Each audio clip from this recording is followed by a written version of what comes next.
들 수 있어서 감사합니다. 네, 오늘은 충분한 하나님의 은혜, 충분한 하나님의 은혜 이런 제목으로 하나님 말씀 증거하겠습니다. 오늘은 신년 감사 예배로 드리고 있고요. 올해 우리 교회의 표가 내 은혜가 내게 족하도다입니다. 내 은혜가 내게 족하도다. 네, 하나님의 은혜가 네게 우리에게 족하도다. 이 본문이 오늘 본문이에요. 하나님께서 사도 바울에게 하신 말씀인데요. 왜 이 말씀하셨는지 우리가 성경 말씀 살펴보고 믿음의 결단이 있고 몇 가지 교훈을 통해서 은혜를 나누고자 합니다. 첫 번째 교훈은 우리 자기 자랑하는 간증은 절제하라는 것입니다. 자기 자랑으로 연결되는 간증, 체험은 절제하라는 것입니다. 신앙 체험은 누가 주신 것입니까? 하나님께서 주신 것입니다. 그래서 은혜예요. 은혜로 주신 것인데 마치 우리 자신을 높일 그런 위험이 있으니 주의해야 한다는 것입니다. 1절에서 6절 말씀이 교훈하는데요. 먼저 1절 보시면 1절 우리가 1절만 다시 읽어볼까요? 시작. 무익 하나마 내가 부득불 자랑하노니 주의 환상과 계시를 말하리라. 아멘. 무익 하나마 그러니까 어떤 뜻이냐면 지금 사도 바울이 이제부터 얘기하려는 이 체험과 이 간증은 이익이 있다는 거예요? 이익이 없다는 거예요? 무익 하나마 그랬습니까? 이익이 없어요. 말 잘해봤자 본전이에요. 그러니까 이 무익해요. 이 말을 꺼내봤자 이게 손해예요. 그런데 어쩔 수 없이 해야겠다는 거예요. 내가 부득불 자랑하노니 어쩔 수 없이 자랑 하나 해야겠다는 거예요. 나중에 11절 가면요 이런 얘기 있어요. 내가 어리석은 자가 되었으나 내가 스스로 이 자랑하느라고 어리석은 자가 되었는데 누구 때문이라고 그럽니까? 너희가 억지로 시킨 것이니. 누구 때문에 이 이야기를 한다는 것입니까? 고린도 교회 교인들 때문에 이런 얘기 하는 겁니다. 그럼 우리 배경을 좀 오늘 말씀 나온 배경을 좀 알려면요. 고린도후서 11장 4절로 가시면 당시 거짓 교사들이 고린도 교회에 와가지고 뭘 가르치고 전파했냐면 다른 예수, 다른 영, 다른 복음을 가르쳤다고 그래요. 사도 바울이 전한 복음과 다른 걸 가르쳤다고 그래요. 그래서 꽤 많은 고린도 교회 교인들이 거짓 교사의 가르침에 넘어간 것 같습니다. 그리고 거짓 교사들이 자기들이 고린도 교회 가가지고 이 자기들 뭐라 그럴까요? 말빨이 설려면 누구를 공격해야 됩니까? 고린도 교회를 사도 바울이 개척했거든요. 그러니까 사도 바울을 공격해야 돼요. 고린도 교회를 개척한 초대 담임 목사격인 사도 바울을 공격해야 돼요. 11장 5절에 보시면 사도 바울이 이렇게 얘기합니다. 사도 바울이 나는 지극히 크다는 사도들보다 부족한 것이 조금도 없는 줄을 생각하노라. 너는 다른 12사도랑 비교해서 뭐 부족한 게 없다 이렇게 얘기하는 거예요. 왜 이런 얘기합니까? 거짓 교사들은 무엇이라고 사도 바울을 비난했습니까? 사도 바울은 예수님의 정통 12제자가 아니다. 정통 사도가 아니다. 사도 바울이 지가 다메섹 가다가 예수님 만났다고 그러는데 우리가 어떻게 확인할 수 있냐? 지가 꾸민 이야기 아닐까? 뭐 이런 식으로 이제 비난을 한 것 같아요. 그래서 사도 바울은 아니다. 나는 사도다. 12사도와 비교해서 뒤떨어지지 않는다. 이렇게 어필을 하고 있는 거죠. 만일 누가 바울에게 당신은 정말 위대한 사도 같아요. 12사도랑 비교해가지고 전혀 정말 뒤떨어지지 않는 오히려 12사도보다 더 뛰어난 사도 같아요. 이렇게 얘기했다면 사도 바울은 반응이 달랐겠죠. 그죠? 고린도전서 15장 9절 10절 보시면 사도 바울이 이렇게 얘기하거든요. 나는 사도 중에 가장 작은 자라고 그래요. 가장 작은 자. 교회를 핍박한 과거 전력이 있는 부족한 자다. 내가 나 된 것은 몽땅 다 하나님의 은혜 덕분이다. 이렇게 겸손하게 말하거든요. 그러나 누가 바울에게 당신 사도 맞아요? 안 같은데 12제자 출신도 아니고 다메섹 가다가 예수님 만났다고 그러는데 당신 혼자만의 그런 경험 아닙니까? 이렇게 질문하면 사도 바울은 이렇게 얘기하는 거죠. 11장 5절처럼 나는 지극히 크다는 사도들보다 조금도 부족하지 않습니다. 왜 사도 바울은 이렇게 자기가 사도라는 걸 강조합니까? 만약 사도 바울이 사도가 아니라고 하는 순간 이단과 거짓 선지자들과 거짓 교사들이 교인들에게 바울이 사도가 아닌 바울이 전한 가르침은 다 예수님의 진리가 아닙니다. 우리가 말하는 게 진짜입니다 하면서 교회를 이단 사입이 그런 걸로 완전히 그냥 뒤집어 엎어 놓을 거기 때문에 바울은 내가 사도 분명히 맞다. 내가 전한 것이 바른 복음이다. 이렇게 강조를 해야 했다는 것입니다. 고린도전서 11장 13절 이하에 보면 그런 사람들은 거짓 사도고 속이는 일꾼이다. 사단의 앞잡이 일꾼 노릇하고 있다. 그리고 고린도후서 11장 22절 가시면 그들이 히브리인이냐 나도 그렇고 그들이 이스라엘이냐 나도 그러하며 그들이 아브라함의 후손이냐 나도 그러하다. 그러니까 고린도 교회에 와가지고 거짓 선지자, 거짓 교사 역할을 하는 사람들이 어떤 출신들입니까? 어느 나라, 어느 민족 출신이라는 거예요? 정통 히브리 유대인들이에요. 정통 히브리 유대인들. 그들이 가짜 복음을 전하고 있었다는 것입니다. 그들을 염두에 두고 12장 1절처럼 얘기하는 것입니다. 무익하나마 말해봤자 이게 본전이지만 잘못 얘기하면 내가 손해 보지만 부득불 자랑하노니 내가 어쩔 수 없이 말해야 한다는 것입니다. 왜냐하면 바울이 사도라고 아니라고 주장하는 자들이 바울은 뭐 고작 다메섹 체험 하나 한 것밖에 없잖아요. 사도라는 더 뭐 그런 증거가 있어요? 뭐 이렇게 비난을 했겠죠. 거기에 맞서서 어쩔 수 없이 자기가 경험한 과거의 신비한 주의 환상과 계시 그 체험을 말할 수밖에 없다. 자랑할 수밖에 없다라고 얘기하는 것입니다. 만약 여러분 중에 어떤 사람들이 목사님 뭐 진짜 목사 맞아요? 목사 안수 받은 거 맞아요? 신학교 나왔어요? 교단 어디예요? 혹시 한국에서 중국으로 올 때 셀프 안수한 거 아니에요? 목사로 임명하노라. 자기가 스스로 안수한 거 아니에요? 이렇게 의심한다면 저는 어떻게 할까요? 제가 나온 신학교와 교단에 연락해서 제 증명서를 떼겠죠. 졸업증명서 떼고 뭐 교단 재직증명서 떼고 이렇게 그 사람들에게 보여줘야 되겠죠. 그죠? 만일 누가 저를 칭찬하면서 오 목사님은 진짜 목사님 같아요. 진짜 웬만한 목사님들보다 나아요. 아니 예를 들어서 얘기하는 거예요. 예를 들어서 성품도 훌륭하고 성경도 잘 가르치고 뭐 부족함이 없는 목사님 같아요. 그러면 저는 뭐라 그럴까요? 겸손 모드로 이제 얘기하겠죠. 저는 그런 사람이 아닙니다. 저는 버러지와 같은 인생인데 하나님께서 써주셨습니다. 상할 때와 같고 꺼져가는 심지어와 같은 사람인데 하나님께서 세워주셔가지고 하는 것입니다. 이렇게 얘기하겠죠. 그런데 어떤 사람이 목사님 진짜 목사 맞아요? 목사 안수 받은 거 맞아요? 가짜 목사 아니에요? 그러면 저는 저 목사 맞아요 이렇게 하겠죠. 그죠? 목사 맞아요. 신학교 교단에 연락해서 증명서 떼볼까요? 뭐 이렇게 하겠죠. 누구를 위해서 그런 거예요? 교회가 평안하도록 해야 되니까. 그럴 때 무익하나마 부득불 말해야 되는 것이 있다는 것입니다. 2절 이하를 보면 14년 전에 셋째 하늘, 여기서 셋째 하늘은 4절 가면 낙원이라고 나와요. 우리가 얘기하는 천국 그곳이에요. 하나님 계신 곳, 그곳에 이끌려간 사람을 얘기해요. 내가 그랬는데 그러지 않고 14년 전에 내가 그리스도 안에 있는 한 사람을 아노니 그는 이제 3인칭으로 얘기하는 이유는 바울 자기 자신에게 지나친 관심과 조명하지 말라는 거예요. 이렇게 3인칭으로 이렇게 거리를 두고 얘기해요. 이게 사도 바울의 경험이에요. 경험인데 3인칭으로 얘기하는 것이죠.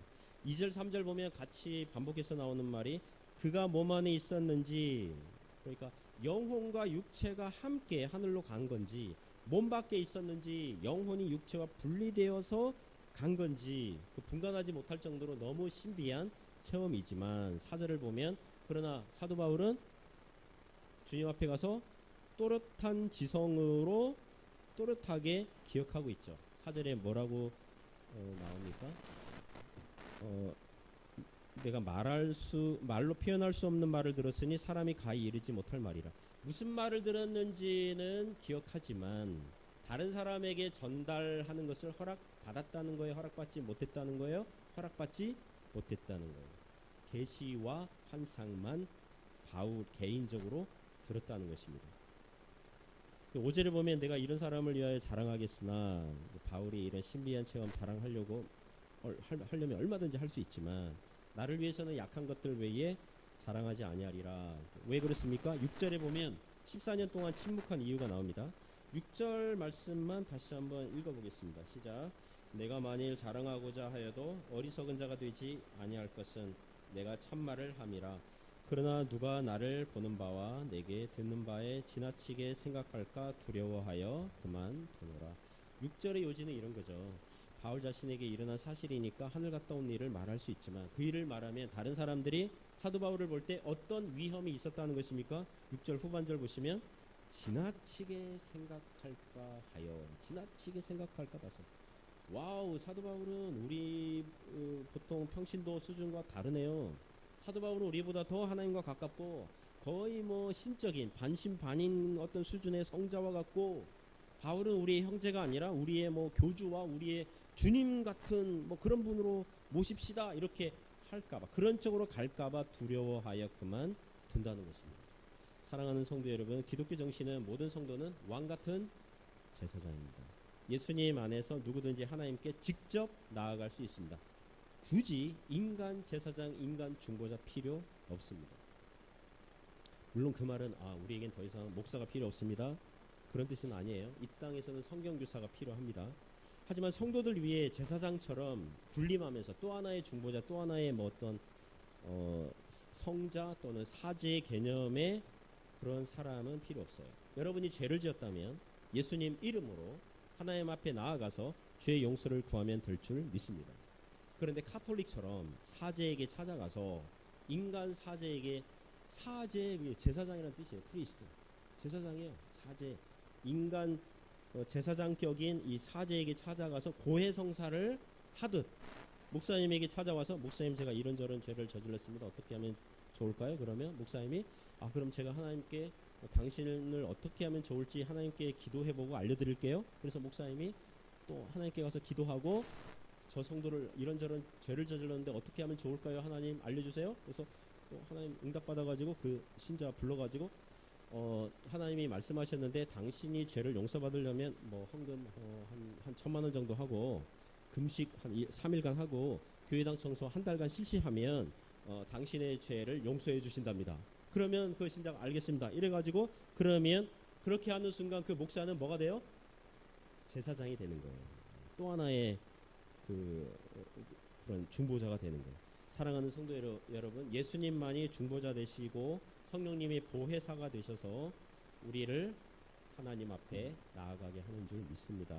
목사가, 어느 인간이 중보자나 제사장 노릇하는 거 아니에요. 목사는 제사장 아니에요. 왕 같은 제사장, 모든 성도들이 제사장입니다 할 때는 같은 제사장이에요. 같은 제사장이에요. 그러나 여러분이 내가 하나님께 기도 제목이 있는데 기도 부탁할 수는 있어요. 자기도 기도하고 다른 사람에게 기도 부탁할 때 목사님에게도 기도 부탁할 수 있어요. 그 같은 그 질서, 같은 동일한 선상 안에서 얘기하는 거예요. 그러나 또 다른 인간 제사장, 그런 것은 아니라는 것입니다. 제가 이런 얘기도 들은 적이 있습니다. 예전에 기도를 하면 몇 시간이고 기도를 깊이 하는 어떤 권사님이 있다는 거예요. 예언의 은사, 투시의 은사 들어보셨어요? 뭐 이게 딱 그 권사님은 이렇게 사람 딱 보면 그 사람이 아무런 얘기 안 했어요. 근데 당신 요새 이러이러한 문제가 있죠? 그러면 어떻게 하셨어요? 뭐 이런 그런 은사가 있다는 거예요. 그래서 어떤 자매님이 남편이 사업을 이제 시작하려고 그러는데 사업이 잘 될지 궁금하고 답답해서 그 권사님 찾아가서 제 남편이 이제 사업하려고 하는데 어떻게 하면 좋을까요? 그러니까 그 권사님이 제가 기도해보고 알려드리겠습니다. 이래가지고 기도를 깊이 한 다음에 그분 불러가지고 내가 하나님께 기도해보니까, 그런 분들은요 또 존칭어 존댓말을 안 해요. 반말을 해야 돼요. 당신 남편 사업 잘 될 거야. 걱정하지 마라. 그리고 동업하려는 사람과는 헤어져. 뭐 이런 식으로 그렇게 얘기를 했다는 거예요. 그러니까 그래서 또 그런 말이 얻어 걸려가지고 그 말대로 또 되는 일들이 있거든요. 가끔. 그러면은 어떻게 될까요? 정말 영험하고 그것도 무당보다 더 뛰어난 그런 사람이구나 이래가지고 맹신하게 되는 일들이 있습니다. 그건 아니에요. 그건 비성경적이에요. 그러므로 신자들이 간혹 종교적이고 신비한 체험을 하였다면, 환상을 받거나 또는 간혹 심심찮게 천국을 다녀온 간증을 하는 사람들이 있어요. 그렇다면 오늘 성경 말씀에서 사도 바울이 14년 동안이나 꼭꼭 묵혀 두었던 것을 교훈 삼아야 됩니다. 바울도 고린도 교회 교인들이 거짓 교사들에게 속아서 바울의 사도권을 의심하지 않았더라면 꺼내지 않았을 간증을 꺼낸 거잖아요. 그리고 사도 바울이 여기서 천국이 어떻게 생겼다는 건 얘기 안 해요. 천국 갔더니 누구는 있고 누구는 지옥에 있더라, 이런 거 얘기 안 해요. 주 예수님께 받은 계시의 성격만 얘기해요. 또 말로 표현할 수 없는 말, 사람이 가히 이르지 못할 말, 그런 인상만 살짝 줘요. 수년 전에 동관에서 누가 간증책을 카이디로 저에게 택배로 보내왔습니다. 누가 보냈는지 지금도 몰라요. 그 당시 교민 잡지에 교회 이름과 주소 이렇게 광고에 나왔기 때문에 그냥 무작위로 그냥 보낸 것 같아요. 그래서 우리 교회 이름 주소로 택배가 온 거예요. 뜯어보니까 책인데 책 제목이 천국은 진짜 있습니다. 있다만 해요. 여러분 본 적 있나요? 그 천국 누가 뭐 어떤 환상 뭐 하여튼 체험 천국 다녀온 얘기 막 그런 걸 쓰여 있는 그런 앞에 서론 목차 이런 게 보니까 그런 거 있더라고요. 제가 그 책 받아들고 어떻게 했는지 아십니까? 그냥 목차 이렇게 보고 천국은 진짜 있습니다. 그러니까 저도 천국 진짜 있다는 걸 믿어요. 그리고 휴지통에 던졌어요. 간증책이 성경책보다 더 두꺼우면 일단 의심의 눈으로 저는 봅니다. 사도 바울은 천국 다녀온 얘기를 몇 줄 안 썼거든요. 사도 바울보다 말을 많이 하면 의심합니다. 심지어 요한계시록 쓴 사도 요한보다 더 많이 말을 하면 게다가 흥미 위주로 얘기하고 간간히 자기 자랑질을 하면 10중 8구 수상하다고 여기면 돼요. 여러분이 이런 질문할 수 있습니다. 오늘날 천국 다녀온 사람들 간증하는데 진짜입니까 아닙니까? 별 중요하지 않다고 생각해요. 그 사람의 체험은 진짜일 수 있거든요. 그 사람 체험한 건 진짜일 수 있잖아요. 그러나 그 체험한 그 천국이 성경에서 얘기하는 천국과 같냐? 그거는 물음표인 거죠. 약 2, 3년 전에 한 번은 새롭게 하소서라는 간증 유튜브 방송에 조회수 100만 뭐 넘었다 이래가지고 본 적이 있습니다. 목사님인데 외국에서 어떤 사건과 연루돼서 외국 감옥에도 갔다 오고 또 감옥에서 무슨 마피아 뭐 조폭 같은 사람들 뭐 전도한 얘기, 그다음 뭐 중국 선교도 한 얘기 뭐 그런 막 드라마틱하게 얘기하더라고요. 그 당시에 여기 조선족 동포교회 교인들과 성경 공부 한 팀을 이렇게 운영하고 있었는데 성경 공부에 참석하는 집사님 한 분이 저한테 질문했어요. 그러니까 그 간증 들은 걸 얘기하더라고요. 자기가 간증 하나 들었는데 너무 드라마틱하고 하나님께서 역사하신 내용이 너무너무 놀랍다는 거예요. 그런데 하나님은 자기에게는 너무 평범하다는 거예요. 자기는 너무 평범하고 신앙생활 제대로 안 하는 것 같고 간증 프로그램에 나와서 간증하는 너무너무 놀라운 드라마틱한 얘기하는 분들은 하나님과 너무 친밀하고 하나님께서 역사하시고 이게 너무 거리감이 있다는 거예요. 그래서 제가 이런 얘기 해줬어요. 집사님 간증 듣고 도전받는 건 좋은데 그런 간증하려면 집사님도 감옥 다녀와야 되고요. 죽을 고비 몇 번 넘겨야 되고요. 그렇게 하시겠어요? 사랑하는 성도 여러분, 평범한 것이 하나님의 큰 은혜고 선물입니다. 어느 신앙 서적 보니까 이런 얘기가 있더라고요. 책 제목은 기억이 안 나요. 하지만 이야기는 이런 거예요. 어느 신자가 하나님께 기도하는데 이런 식으로 기도했다는 거죠. 하나님, 아브라함처럼 살겠습니다. 믿음의 사람 아브라함처럼 살겠습니다. 그러니까 하나님께서 이렇게 얘기하시더라는 거예요. 그럼 너 100살에 아기 낳고 그 아기를 번제로 바칠 수 있겠니? 아니 그거는 너무 힘들 것 같아요. 그러면 저는 그럼 모세처럼 살겠습니다. 그러니까 하나님께서 그럼 너 아기 때 강물에 버려지고 그 나중에 80세 때까지 떠돌이 광야에서 생활하다가 인생 후반기에 사람들 뒤치다거리 하면서 온갖 불평과 원망을 듣는 그런 인생 살고 싶니? 그러니까 아니요. 그건 너무 힘들 것 같네요. 그러면 주님 바울처럼 살겠습니다. 그럼 너는 바울처럼 결혼도 안 하고 혹은 결혼을 했더라도 예수 믿는다고 가정에서 버림받고 전도하면서 매 맞고 툭하면 감옥 들어가고 사람들에게 돌팔매질 당해서 죽을 뻔하고 그렇게 고생스럽게 살고 싶니? 아니 그 정도는 아니고요. 그러면 하나님 누구처럼 살면 됩니까? 그러니까 하나님께서 뭐라고 하세요? 너처럼 살아. 너에게 알맞게. 너 인생, 네 인생에 하나님께서 함께 하셔서 누구처럼이 아니라 너에 알맞게, 너에게 알맞게 그렇게 살렴. 대충 뭐 이런 그런 얘기 같습니다. 사랑하는 성도 여러분, 종교적인 포장하지 마시고요. 과거에 행했거나 이룬 것을 자랑질하거나 들먹이면서 현재 대단한 사람인 양 포장하지 마시기 바랍니다. 이전 것은 잊어버리고 앞에 있는 표대를 향해서 달려가고 과거 한때 은혜 받았던 것, 은사 받았던 것, 신비한 체험과 경험을 했던 것은 감사한 기억으로 가지고 있고 그것을 현재 자랑하느라고 현재의 자신을 지나치게 높이는 일을 하지 말고 현재 우리가 주님 신앙하고 믿음으로 잘 걸어갈 수 있기를 축복합니다. 과거의 자신의 신앙이 대단했다고 뭐 그런 거 하지 말고 지금 겸손하게 주님 바라보는 은혜가 있기를 축복합니다. 두 번째 교훈은요, 하나님께서 신자들에게 겸손케 하는 가시를 주신다는 것입니다. 7절에 교훈합니다. 같이 읽어보겠습니다. 시작. 여러 계시를 받은 것이 지극히 크므로 너무 자만하지 않게 하시려고 내 육체의 가시 곧 사탄의 사자를 주셨으니 이는 나를 쳐서 너무 자만하지 않게 하려 하십니다. 너무 자만하지 않도록 두 번이나 반복해서 나오죠. 육체의 가시를 주시는 이유가 무엇입니까? 육체의 가시 곧 사탄의 사자를 주셨다. 육체의 가시는 질병 아니면 바울을 괴롭히는 사람입니다. 많은 성경학자들은 육체의 질병 쪽에 무게를 둬요. 심지어 그 바울의 질병이 무엇일까 이렇게 추측하고 추정하는 병명들이 있어요. 어떤 성경학자는 히스테리나 아니면 우울증이다. 어떤 분은 간질병이다. 갈라디아서에 보면 사도 바울이 이런 얘기 하거든요. 너희들을 시험하는 게 내 육체에 있다. 시험하는 것이 내 육체에 있다. 이거는 간질병 정도 돼야 된다는 거죠. 간질병 정도. 그리고 그 말라리아병 또는 안질일 것이다. 이 갈라디아서에 보면 사도 바울을 원래 교인들이 사랑해서 눈이라도 빼어주려고 했다. 그러니까 사도 바울이 눈병, 안질 이런 게 있으니까 눈 빼어주려고 했다. 뭐 이런 걸 추론을 해가지고 그런 병명들을 추측합니다. 여러분 상상해 보세요. 만일 바울에게 간질병이 있었다면 한참 설교하고 있는데 간질병이 오면 바닥에 쓰러져서 괴성을 지르면서 입에 거품 물고 온몸을 떨고 막 그렇게 있으면 그 다음 주에 오겠습니까? 여러분 제가 설교하다가 갑자기 쓰러져 가지고 막 바닥 대굴대굴 굴고 막 괴성 지르고 막 입에 거품 물고 하면 다음 주에 나오시겠어요? 중성된 신자 나옵니다. 그러나 대부분은 무슨 제대로 목회나 할 수 있을까 뭐 걱정하지 않겠습니까? 또 우울증이나 말라리아, 안질병 있으면 사도가 우울증 있으면 사도행전을 보면 바울은 많은 사람을 고쳤는데 정작 자신의 질병들을 못 고치는 게 점점 사람들에게 알려지면 어떤 반응 보일까요?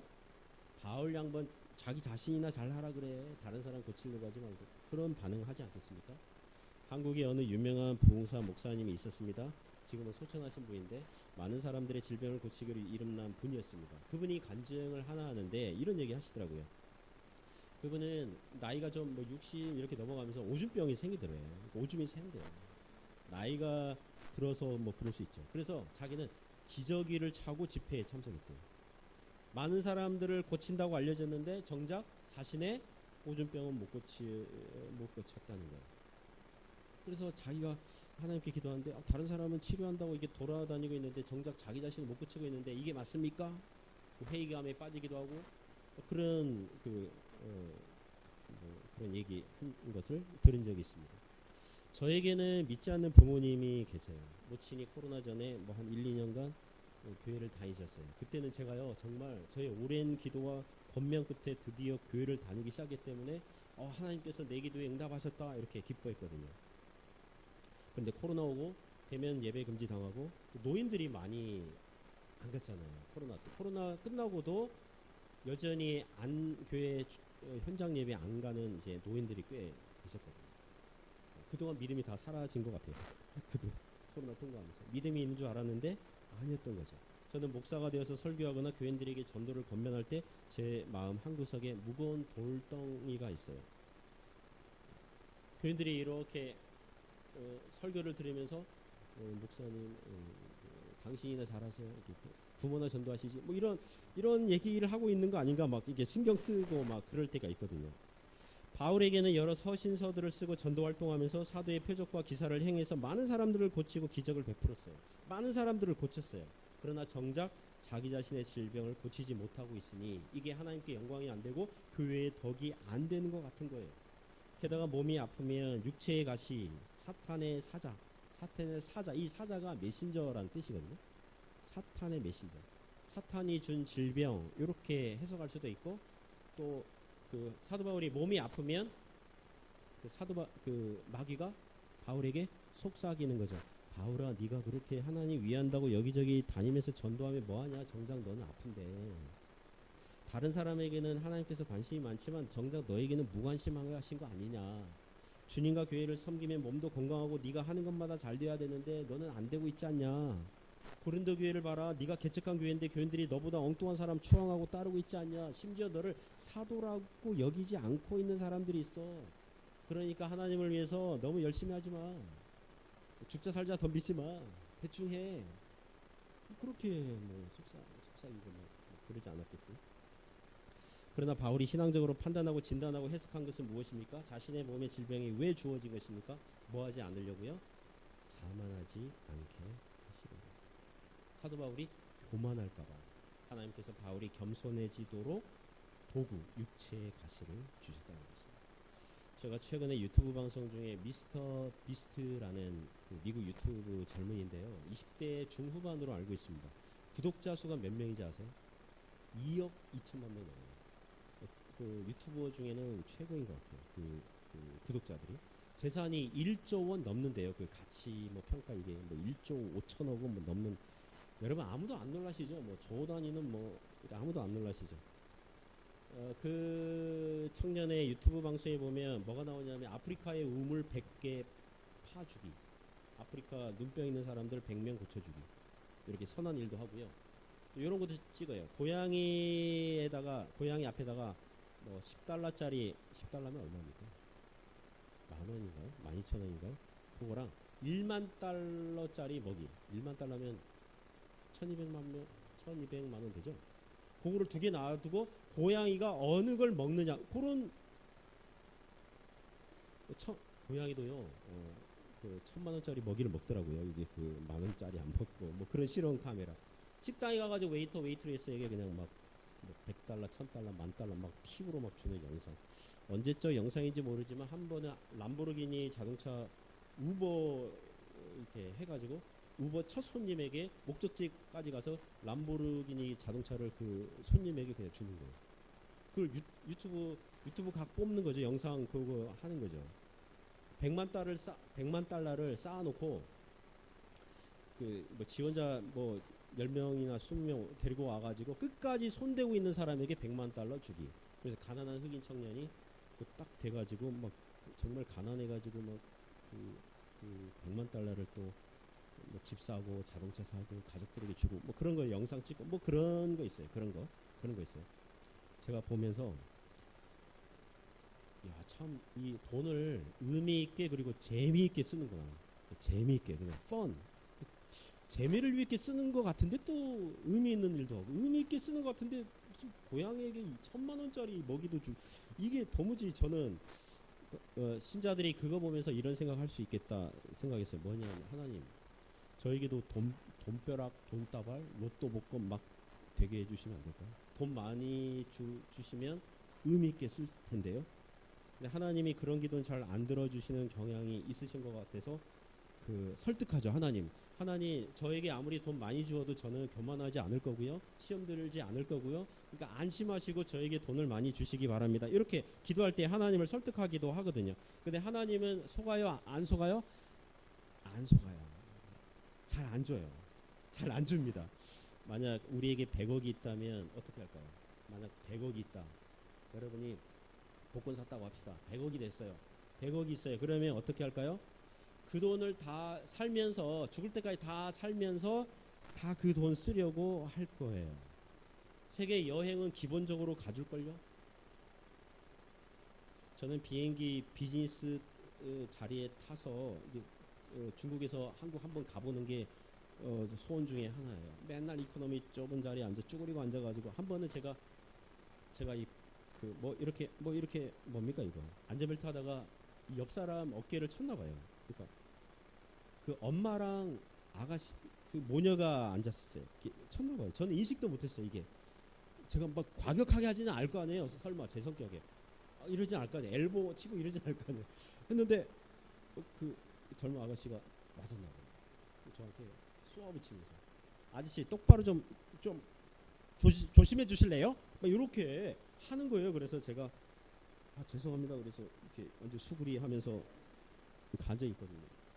비행기 타면 뭡니까? 옆 사람이 팔걸이가 하나밖에 없잖아요. 만약 옆 사람이 먼저 걸쳐 놓으면 우리는 어떻게 해야 돼요? 치우고 뺏고 이거 안 되잖아요. 그냥 뭐 이렇게 해야잖아요. 그죠? 그런 일이 없도록 비즈니스석에 앉아서 다리 뻗고 잠자고 한번 가보고 싶은 게 소원 중에 하나인데, 여러분 100억이 있으면 어떨까 할까요? 그 돈 다 쓰느라고 무슨 교회 나오겠습니까? 성경 공부 나오겠어요? 목장 모임 나오겠어요? 별장 사러 가야 되고 부동산 보러 다니고 주식 펀드 매니저 만나서 상담 받으라고 바쁜데 이 돈을 굴려서 어떻게 하면 더 이렇게 더 만들어낼까, 이게 바쁜데 그런 일들이 돈 쓰는 게 나쁘다 그게 아니라요. 100억이 있다면 그걸 다 쓰고 인생 즐기고 누리느라고 겸손하게 하나님 바라보는 일은 게을리할 수 있다는 것입니다. 100억 있으면요 기도 안 하는 혹은 기도하더라도 하나님 뭐 필요한 게 별로 없지만 뭐 하여튼 기도는 할게요. 뭐 이런 스탠스를 취하게 돼 있거든요. 그래서 안 주시는 거예요. 적당하게 주시는 거예요. 하나님께서 종종 신자들에게 교만하지 않도록 육체의 가시들을 주실 때가 있는 거예요. 어떤 신자에게는 건강이 나빠지게 허용할 수도 있고요.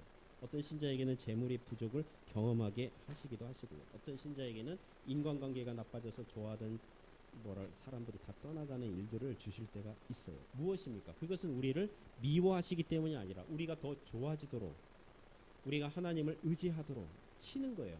겸손하게 주님 바라보도록 역사하시는 거예요. 그래서 육체의 가시를 주시는 것입니다. 하나님, 저는 육체의 가시 없어도 겸손하게 주님 바라볼 테니까 제발 이거를 뭐 안 주시면 안 돼요. 안 속으세요. 주님은 안 속으세요. 적당히 주세요. 그래서 겸손하게 주님 바라보도록 하시는 것입니다. 그런 은혜가 있기를 바랍니다. 세 번째 교훈은요, 하나님께서 우리가 약할 때 역사하시기를 기뻐하신다는 것입니다. 8절에서 10절이 교훈하고 있습니다. 사도 바울은 자신에게 있는 육체의 가시들이 하나님께 영광이 안 되고 교회의 덕이 안 될 것 같으니까 하나님 가져가 주세요. 병을 낫게 해주세요. 이 육체의 가시를 제거해 주세요. 3번씩이나 간구했다고 그래요. 간절히 기도했다는 거죠. 그런데 하나님께서 말씀해 주셨어요. 어떤 응답 주셨습니까? 9절 보시면 내 은혜가, 하나님의 은혜가 네게, 바울에게 뭐라고 해요? 가도다, 충분하다. 병이 안 나으면 하나님의 은혜가 줄어든다고 생각했는데, 부족하다고 생각하는데, 여전히 바울아 너의 병을 안 고쳐줄 거야. 그대로 놔둘 거야. 계속 아프게 할 거야. 그런데도 은혜는 줄어들지 않아, 결핍되지 않아. 여전히 충분하게 될 거야. 이는 왜냐하면 내 능력이, 하나님의 능력이 약한 데서, 바울이 약하니까 하나님 바라보게 되잖아요. 약하니까 기도하고, 약하니까 하나님 의지하게 되고, 약하니까 하나님 부르게 되잖아요. 그래서 하나님의 능력이 약한 데서 온전하여 진다는 것입니다. 드러나게 된다는 것입니다. 충만하게 된다는 것입니다. 하나님의 능력이 역사하게 된다는 것입니다. 바울에게는 쓰리고 아픈 육체의 가시가 여전히 있지만, 사탄이 찾아와서 여전히 부정적인 생각을 주는 통로로 사용하지만 하나님의 은혜는 여전히 충분하다는 것입니다. 사랑하는 성도 여러분, 우리의 부족함, 약함, 못난 것이 결코 하나님께 영광이 안 되는 게 아니에요. 믿는 사람이 사업했는데 망했어요. 하나님께 영광이 안 되고 교회 덕이 안 되고, 아니에요. 하나님의 영광은 줄어들지 않아요. 하나님의 은혜는 결핍되지 않아요. 부족하지 않아요. 여전히 하나님의 영광과 은혜가 충만합니다. 왜 그래요? 우리가 아플 때, 약할 때, 부족할 때, 결핍을 느낄 때에 하나님의 능력을 의지할 거니까, 겸손하게 하나님을 바라보게 되니까, 더욱 하나님과 친밀하게 되니까, 가까우니까, 하나님을 닮아가니까 더 좋은 은혜가 충만하게 된다는 것입니다. 지난주 수요일 찬양 시간에 수요 찬양팀이 이런 노래 인도했습니다. 이런 교회가 되게 하소서. 첫 가사가 이거예요. 사람이 넘치기보다 사랑이 넘치는 교회. 제가 부르면 새로운 노래 부터해서 그 작사가가 굉장히 라임이 쩔죠. 강단에서 쩐다 이제. 사람이 넘치기보다 사랑이 넘치는 교회. 가사 너무 좋잖아요. 근데 저는 목사예요. 지금 중국에서 한국 기업들이 많을 때 한인 교인들이 많았었던 예전을 기억하고 있는, 하지만 현재는 많이 떠나고 기업도 어렵고, 그래서 사실 우리 교회 교인들도 예전에 비해서 많이 모이지 못하는 그런 교회잖아요. 그 노래 부르는데 전혀 기쁘지 않은 거 있죠. 사람이 넘치기보다 사랑이 넘치는 교회. 그래서 저는 찬양 인도자들 모르게 혼자 가사를 바꿔서 불렀어요. 사람도 넘칠 뿐 아니라 사랑도 넘치는 교회. 이게 차라리 낫지 않나? 혼자 이제 속으로 생각하면서. 그렇게 불러도 뭐 마음이 시원해지는 건 아니죠. 근데 한 가지 요거 있어요. 코로나 이전에 보다 코로나 통과한 이후에 더 목회가 어려워지는 걸 경험하고 있기 때문에 이런 건 있어요. 뭐냐면 이전보다 더욱 주님을 바라보게는 돼요. 이전보다 주님을 더 신뢰하고 의지해요. 세월이 가면 갈수록 주님을 더욱 의지하게 돼요. 왜냐하면 우리가 약할 때 하나님께서 하시기 때문에, 능력을 행하시기 때문에. 우리는 약하면 끝났다 생각하잖아요. 근데 그게 하나님의 역사의 시간이거든요. 제 동기 목사님이 다른 어디 저거였죠? 복건성에서 한인 목회하는데 작년 7월에 비자를 브로커 통해서 했는데 그게 발각이 돼서 하여튼간 쫓겨날 그런 위기에 기도 부탁하고 막 이랬는데, 놀랍게도 교회당은 폐쇄됐지만 여전히 줌으로 모이고 있고요. 그 목사님 3개월마다 한국 왔다 갔다 해야 되는데 여전히 왔다 갔다 문제없이 하고 있어요. 주변에서 다 이번에 추방된다 했거든요. 그 지역 공안들도 지금 어디 위쪽에서 결정 내리기 전에 그런 신호를 줬거든요. 빨리 저기 떠나라고 막 그랬는데도 뭐 후임자가 일단 구하기도 어렵고 막 버티는데 또 그렇게 하나님께서 역사하시더라고요. 신자들이 약할 때에 하나님의 능력은 역전시키더라고요. 하나님의 능력이 드러나더라고요. 온전하게 되더라고요. 그렇게 역사하는 거예요. 그래서 사도 바울이 9절 후반절부터 고백하기를, 그러므로 도리어 크게 기뻐함으로 나의 여러 약한 것들에 대하여 자랑하리니 이는 그리스도의 능력이 내게 머물게 하려 함이라. 그러므로 내가 그리스도를 위하여 약한 것들과 능력과 궁핍과 박해와 공고를 기뻐하노니 이는 내가 약한 그때에 어떻게 돼요? 강함이라. 할렐루야. 사도 바울 선생님이 하나님과의 관계를 깨달은 게 있는 거죠. 신자들이 약하게 되고 고난받고 미움받고 결핍과 부족과 자존심이 상하는 일을 만날 때에, 그때가 하나님을 만나는 때입니다. 하나님께서 역사하시는 때예요. 하나님의 능력이 나타나는 때예요. 은혜를 베푸시는 때예요. 그래서 내가 약한 그때에 강함이라. 신자들이 이 세상에 살 때 약하게 보일 수 있어요. 변변한 것 없게 보일 수 있어요. 우리는 이게 신앙의 역설이 있거든요. 우리는 잘나야, 강해야, 돈 많이 벌어야 자식들도 좋은 교육 시키고 뭔가 다른 사람 도와줄 수 있고, 우리 교회가 크고 사람들이 많이 모여야, 우리 건강하고 형통해야 뭔가 하나님의 일을 많이 할 수 있을 것처럼 보여요. 그런데 우리가 약해도 부족해도 결핍해도 여전히 하나님의 은혜는 충분합니다. 하나님의 임재의 증거, 은혜의 표시, 하나님의 능력의 결과는 결코 줄어들지 않아요. 예전에 우리가 잘 나갔을 때에 하나님께서 함께 하신 분은, 우리가 나이 들고 힘없고, 또 우리나라가 뭐라고 그러죠? 뭐라고 그러죠? OECD 맞네. 그 국가들 중에 노인 빈곤율이 1위라고 하잖아요. 우리는 막 걱정하거든요. 노후 준비 안 된 사람들이 많거든요. 많이 있어요. 막 생각하면 막 힘들고 막 그러거든요. 그러나 신자들은 무엇입니까? 우리가 약할 때에 곧 강합니다. 하나님께서 더욱 역사하십니다. 하나님께서 함께 하시는 거죠. 신자들이 하나님 외에 붙잡을 분이 없다면 그때가 하나님의 역사하시는 때고, 하나님의 능력이 나타나는 때고, 하나님의 은혜가 부어지는 때입니다. 사랑하는 성도 여러분, 올 한 해 약합니까? 하나님 바라보시기 바랍니다. 부족합니까? 결핍이 있습니까? 기도할 게 많습니까? 하나님을 붙드시기 바랍니다. 그러면 하나님의 은혜가 부어질 거예요. 하나님의 능력이 나타날 거예요. 하나님께서 역사하실 것입니다. 그럼 은혜가 있기를 주님의 이름으로 축복합니다. 기도하겠습니다. 하나님 아버지, 우리가 약할 때 하나님께서 역사하셔서 강하게 하시는 줄 믿습니다. 하나님의 능력이 나타나고 하나님의 은혜가 조금도 줄어들지 않고 도리어 충만히 풍성하게 부어주시는 줄 믿습니다. 그 주님 붙들고 살아가는 저희들 되게 하여 주옵소서. 예수님의 이름으로 기도드립니다. 아멘.